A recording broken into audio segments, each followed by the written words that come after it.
Let's leave the people looking for jobs now, and those who actually do give the jobs now. What is wrong with Nigeria? Like, I just say that.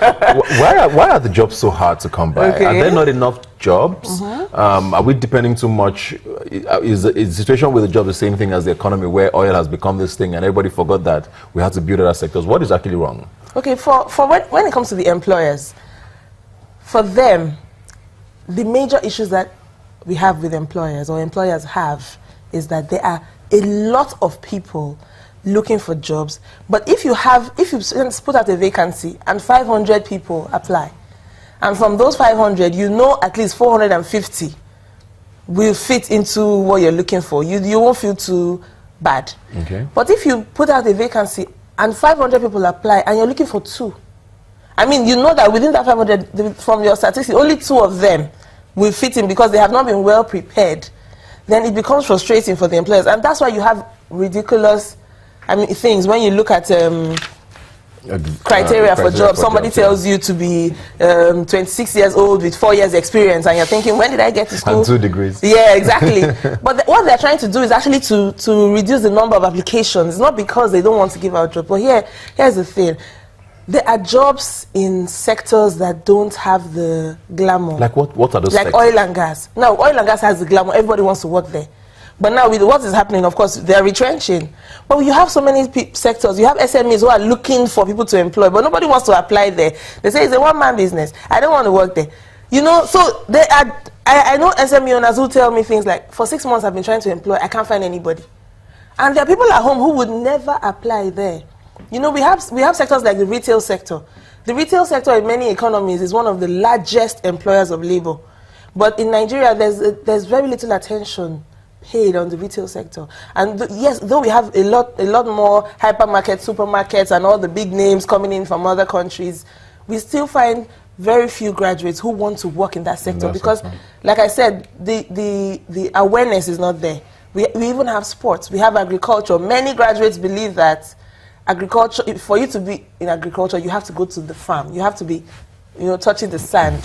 But you can actually be in that sector anywhere along the value chain and not necessarily be on the farm. So the awareness for them to even know where these jobs are, so those sectors are looking desperately for people to come in. But a lot of graduates don't go there. Yeah. So that's also a challenge. I hear a lot that we have a lot of entrepreneurs in Nigeria. I think I saw a statistic somewhere. I can't remember the exact figures now about how we have one of the largest entrepreneurial pool on the continent. Yeah. Where people just start up things. Start up businesses, yeah. But I also wonder, are we too dependent on being employees sometimes? Are we doing enough to actually start our own businesses?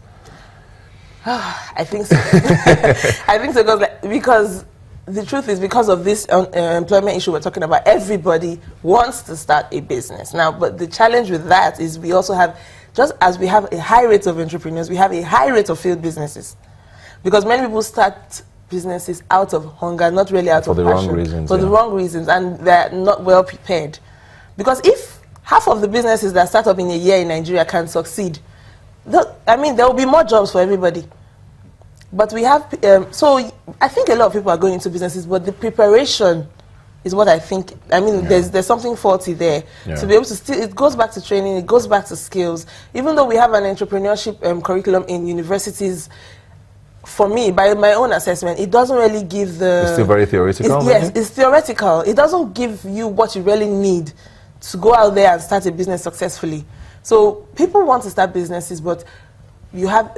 Once again, the attitudinal issue, they want to start a business and make it big. They want to be on the Forbes list next year, so that those kind of things don't just happen.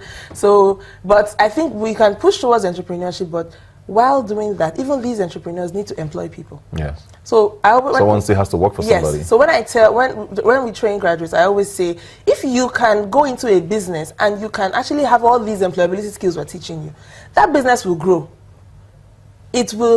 More jobs will open up.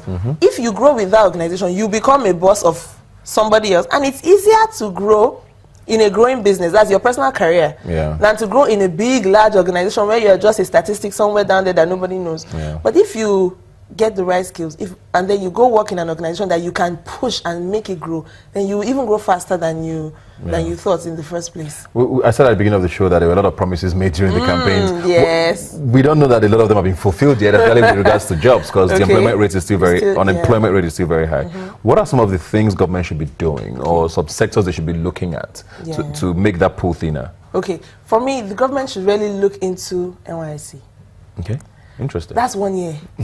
It's 1 year that people should use to acquire core skills for their careers.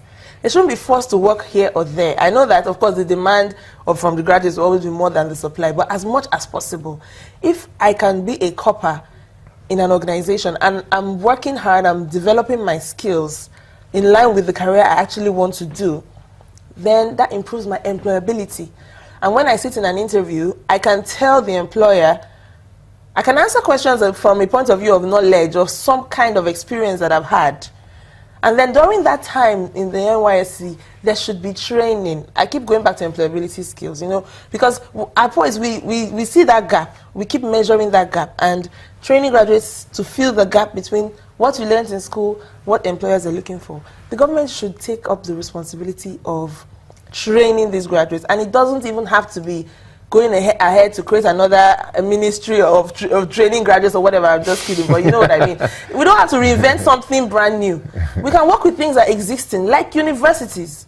We can work with things that are already existing, like the NYSC, and put this thing into those structures, and then we have more graduates. The average Nigerian graduate should be employable. It shouldn't be like just the cream of the crop, the ones at the top who had the opportunity to...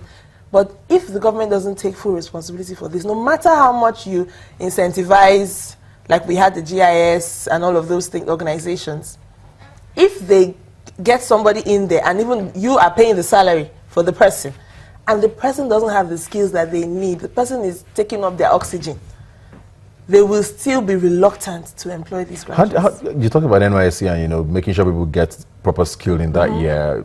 I think that was one of the problems they had initially, where people wanted to work in certain places, and it became an issue of who knew who more, and everybody going to a particular sector. Yeah. How do we then fight that kind of situation if it raises its head again? And are we going to say, okay, how do we identify what skill it is you have? So we'll take you to what people don't even know what skill they have.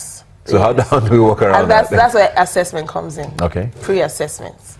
For example, we have an assessment to copy sense, where we assess your soft skills. And when if we can assess graduates, then you get to... So many graduates don't even know what they want to do. If you ask them where do they want to work, it goes back to the glamour. They will all tell you they want to work in oil and gas. And then you have a problem back to where we are coming from. So experience is the best teacher. We've tried it like that before and it didn't work. What we need to do is have that assessment to be able to see those who have a potential in this area, those who have a potential in that area, and then build them and develop them. So even self-discovery should happen while you're in the university. So that someone doesn't finish school, come and spend 3-4 years, trying everything. To us, I found it, my dreams. Yeah. It shouldn't have to be that way. Yeah. It should happen very early on in life. A lot of times I watch where you watch the Olympics and all these musical competitions, and you see very young children from other countries doing amazing things, and I wonder, how come this child already knows that this is what we need to get that thing right? Help people discover themselves right from when they're young. Yeah, I guess that's where guidance counseling should come in. It looks like one of the almost dead sectors of our educational system. Now, but I also talked about sectors now. I don't know. Hopefully the budget is passed in a week or so. It looks like it might be passed soon. So at least government can start rolling. What sectors do you think should be the bright lights coming? I think we should look at technology. Of course, the world is moving. The world is going in that area. I think manufacturing, because in manufacturing, I don't even mean just doing it the old way. Innovation in manufacturing, getting products faster, better products, we should be able to help. That looks very long term. Yeah, it is, but we need to start, So whether or not we start, the time will still pass. Yes. So we should look at retail. I seriously believe in the retail industry. It has a lot of potential in Nigeria. Even sports, agriculture, these industries, even entertainment is already exploding. So yes, even there. But I was just talking to a young man who was saying he's going to learn animation. We don't have any university in Nigeria who teaches. You can do that. There's so many things that, in the direction where the world is going, many people have to go outside Nigeria to even learn those courses for their first degree. Yeah. So those are industries I believe we need to start putting in the universities and creating frameworks around. Thank you very much for being here today. Hopefully someone watching has learned something. Thank you for being here today and continue to do great things. Thank you. We'll be right back with more right here on Robin Minds. Please stay with us.